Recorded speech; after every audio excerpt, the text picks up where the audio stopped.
സ്വയം നന്നാവാൻ താല്പര്യമില്ല. എങ്ങനെയെങ്കിലും അനുഗ്രഹം കിട്ടണം. ഈ അരൂപിയുടെ പേരാണ് ജസബൽ അരൂപി. ഇന്ന് നമ്മുടെ ഇടയിൽ പ്രവർത്തിച്ചു കൊണ്ടിരിക്കുന്ന അതിശക്തമായ അരൂപിയുടെ പേരാണ് ജസബൽ അരൂപി. നിങ്ങൾക്ക് മനസ്സിലാവുന്നുണ്ടോ? നന്നാവാൻ താല്പര്യമില്ല. നമുക്കൊരു കുഴപ്പമില്ല. ബാക്കി കെട്ടിയവൻ മനസാന്തരപ്പെടണം, ഭാര്യ മനസാന്തരപ്പെടണം, അവക്ക് അങ്ങനെയാണ്, അവള് ഈ ധ്യാനത്തിന്റെ എല്ലാം പുറകെ പോയിട്ട് അവക്കൊരു മാറ്റമില്ല. നിനക്ക് വല്ല മാറ്റം ഉണ്ടോടാ? നീ മാറിയോ?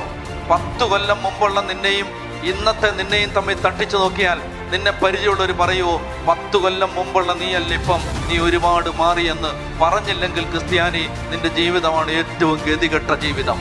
ഓരോ ദിവസം കഴിയുന്തോറും നിനക്ക് ഒരു മാറ്റമില്ല. പ്രാർത്ഥന കൂടി, ധ്യാനം കൂടി, നോമ്പ് കൂടി, ജപമാല കൂടി, എല്ലാം കൂടി.